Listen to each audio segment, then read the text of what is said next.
Assalamualaikum warahmatullahi wabarakatuh. Hello everyone, my name is Novianti Pujiastuti. I'm from class 3B and right now in this video I want to explain the material about the philosophy of rendang.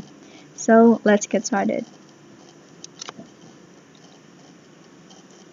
As we can see here, there are three main titles that we're going to talk about in this presentation.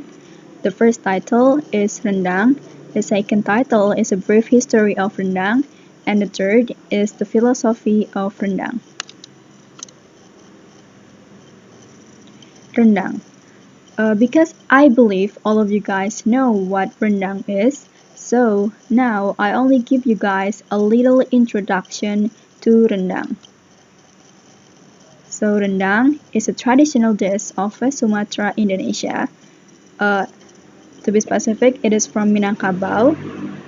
Second, rendang is a dish with generous amounts of different kinds of spices and ingredients, including meat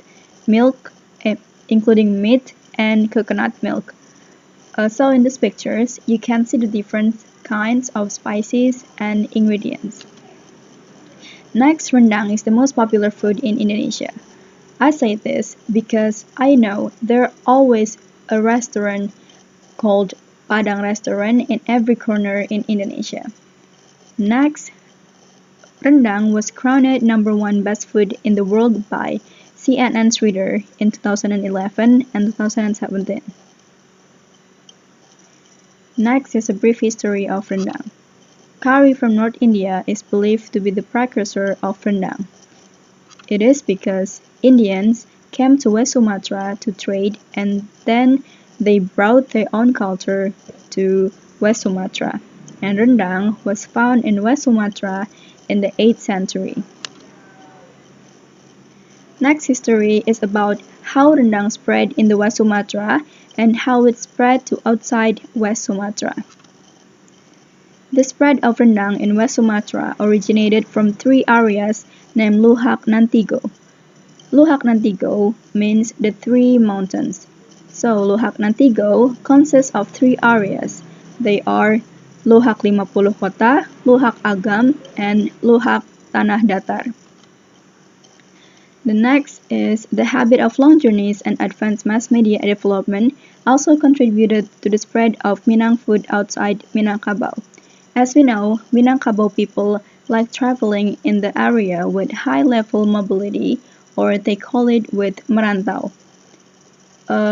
So travelers from Minangkabau who traveled from one place to another place brought rendang as a reserve during their long journey.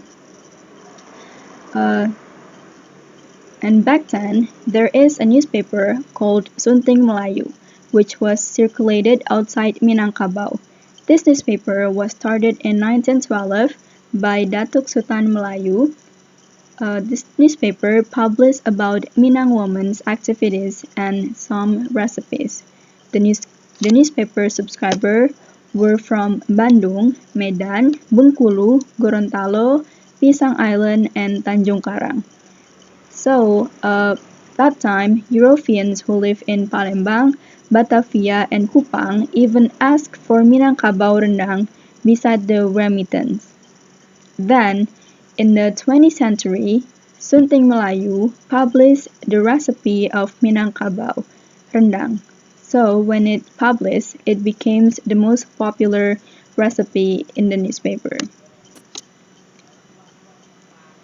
And next, we are going to talk about the philosophy of rendang.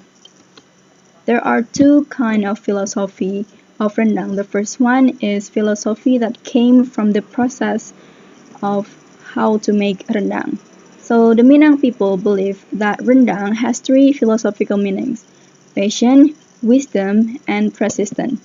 In local Minang dialect, rendang or randang means slowly, a word that best describes its painstakingly methodical cooking process. From picking the most ideal meat possible, gathering all 16 spices, preparing of ingredients, and then follow with hours and hours of cooking in low heat until the coconut milk dried. Sometimes, during merandang, parents use this opportunity to teach their daughters about patience, wisdom, and persistence. This is the three important things needed to achieve the desired rendang. The delicious rendang also represents the entire Minangkabau society. Four of the main ingredients symbolize one important part of the community. The first one is the meat. The meat symbolizes Niniak Mamak. Niniak Mamak is traditional leaders, nobles, and elders. These are the people who take care of society, uphold tradition, and keep things in order. Second is the coconut milk. The coconut milk symbolizes Chadiak Pandai, or the intellectuals of the society, such as teachers, poets, writers, academics, etc. This group has its own influence on the society. They bring wisdom and art to soften and uplift everyone. The third is the chili.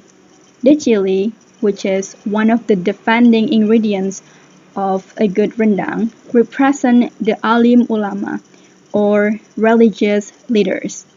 The hotness illustrates the Muslim Sharia law, which can be rigid but deemed necessary. And the last is the mixture of spices. The mixtures of spices represent the rest of the society, such as dynamic, diverse, and each relying a different taste that impacts the whole community. So, even though rendang incorporates an exhaustive list of spices, they are all kept at a good balance, with different rules working together to create the most conducive society possible. So, next time when you're having a portion of this delicious traditional dish, devour it with a appreciation towards the culture and values incorporated into the recipe. So that's all from me. Thank you for your attention. Goodbye and wassalamualaikum warahmatullahi wabarakatuh.